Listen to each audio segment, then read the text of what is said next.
देकुंड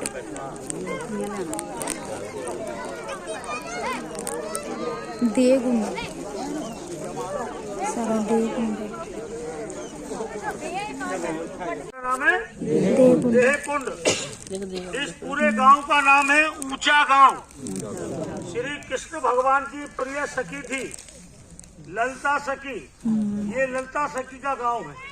अच्छा। यहाँ श्री कृष्ण भगवान ने राधा रानी का उद्धार किया, इसलिए यहाँ श्री कृष्ण भगवान का देह का उद्धार हुआ। श्री कृष्ण भगवान ने अपने माता और पिता को, नंद बाबा, यशोदा माई को यहाँ ब्रज 84 कोस की यात्रा पूर्ण कराई। ब्रज 84 कोस की यात्रा पूर्ण कराने के बाद भगवान श्री कृष्ण भगवान पंडित जी से बोले, हे पंडित जी महाराज, आपने मेरी परिक्रमा पूर्ण कराई, अब तुमको जो कुछ मांगना हो वो मेरे से मांग लो। तो श्री कृष्ण भगवान पंडित जी बोले, प्रिय चीज सिर्फ राधा रानी है।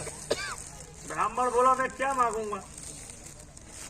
तो सबसे पहले श्री कृष्ण भगवान से पंडित जी महाराज बोले, सबसे प्रिय चीज राधा रानी है, आप मुझको राधा रानी को दान में दे दीजिए। तो श्री कृष्ण भगवान ने वचनबद्ध हो गए और राधा रानी को दान में, जब राधा रानी को दान में दे दिया, पंडित जी महाराज राधा रानी को लेकर अपने घर चले गए। दरवाजा खटखटाया, पंडितानी घर में से निकल के आई। एक को तो इसको खाना खिलाया नहीं जाता, ये दूसरे को और पकड़ लाए।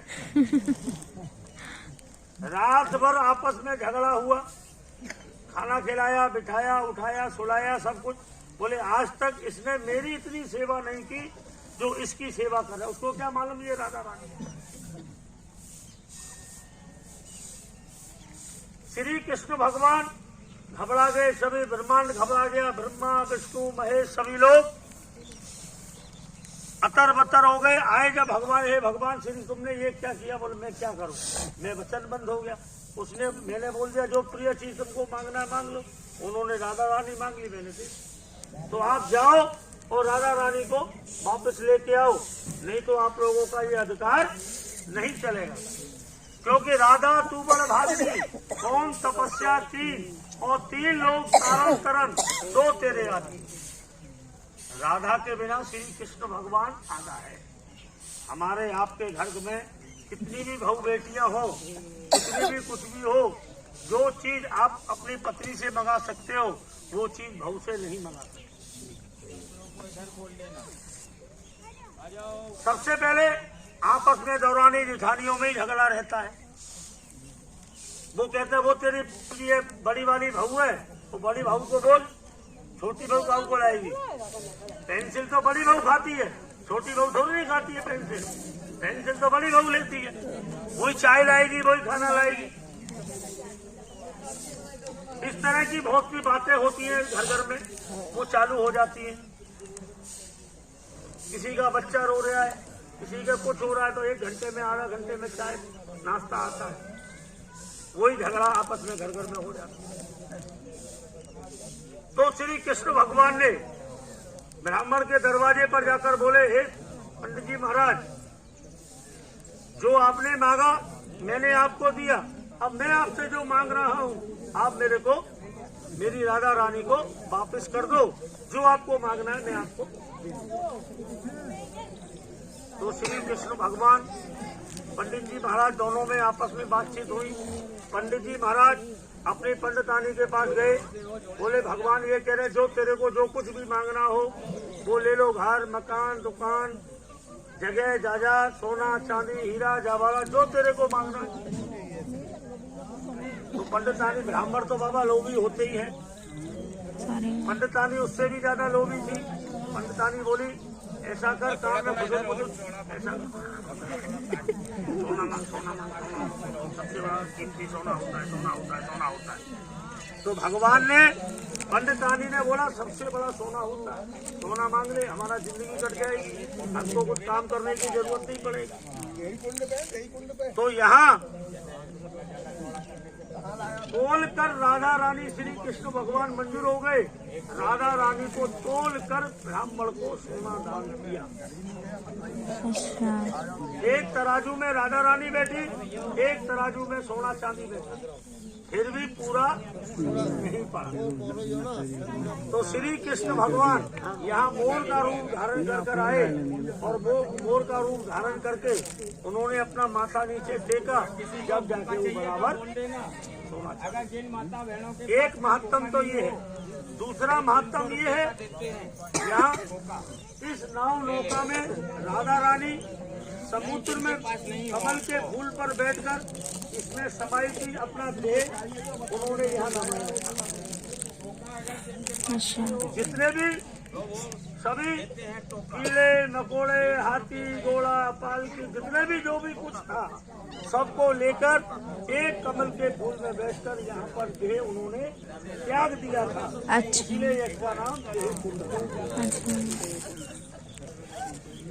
जिस तरह आपके घर परिवार में कोई गुजर जाता है, उसके मुख में पंच रत्नी रखते नहीं रखते, किस लिए रखते हैं बताओ? जितने में तो पानी उसको पिलाया नहीं, फिर उसके मुंह में सोना भर रहे हो। उसका देह का उद्धार हो, शरीर का उद्धार के लिए पचन रत्नी मुख में रखते हैं।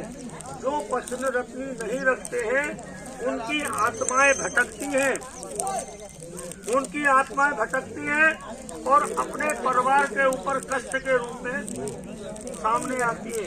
नाती पोता का बिगड़ा हुआ जो बढ़ता हुआ काम बिगाड़ती है, घर में कलेश करती है।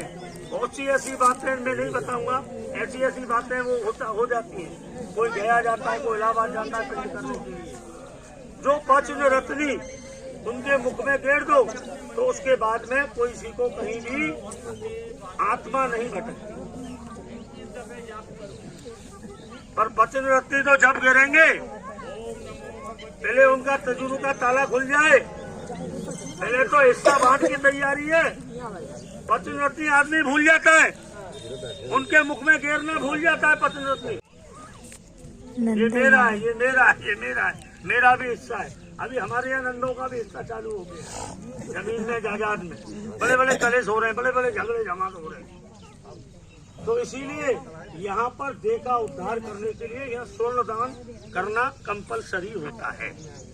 आप करो मत करो ये आपकी इच्छा अनुसार है, हमारा काम है बताने। आप अपना शरीर का उद्धार करने के लिए यहाँ भगवान ने स्वर्ण दान दिया था। तो इसलिए जो भी सोना चांदी हीरा जवाहरात जो भी लाया हो वो अपना हाथ में रख लेना और थोड़ा शरीर से राधा रानी का दे दान होंगे। तुलसी यहाँ संसार में मिलेगा सबसे मसाला रोड करके ले जाते हैं ललिता मैया को। जगह अब से देके जाना 10 झाड़ू वाले को प्रसाद करके ले जाते हैं मंदिर को। क्रिया कुंड। उनको दूसरा नाम बोला जाता है पीली पोखर, ब्रजवासी बोलते हैं पीली पोखर। और जो गर्ग संहिता ब्रह्म वैवर्त पुराण है जिसमें दिया इसका नाम प्रिया कुंड। एक बार राधा रानी खेलती खेलती नंदगांव चली गई थी। वहाँ यशोदा मैया ने राधा रानी को देखा, बुला करके उनको अपने घर में बिठाया, उनका श्रृंगार किया। यशोदा मैया राधा रानी ने अपनी बहू का स्वरूप देखती थी, वो अपने लड़के की बहू का स्वरूप देखती थी राधा रानी ने। उनका श्रृंगार किया और राधा रानी के हाथों में शगुन के तौर पे हल्दी लगा दी। हल्दी लगाने का बड़ा महत्व होता है, सुगंध होता है। राधा रानी को वहाँ से विदा किया। राधा रानी जब बरसाने में आई तो उनको बड़ी लज्जा आई। उन्होंने सोचा कि मुझसे सब पूछेंगी सहेली तो मुझे बड़ी लज्जा आएगी। तो राधा रानी बड़ी शर्मीली स्वभाव की है, तो उन्होंने आकर के इस सरोवर में अपने हल्दी के हाथ धो दिए, जिससे सरोवर का रंग पीला हो गया। इसका नाम पड़ गया पीली गोखर।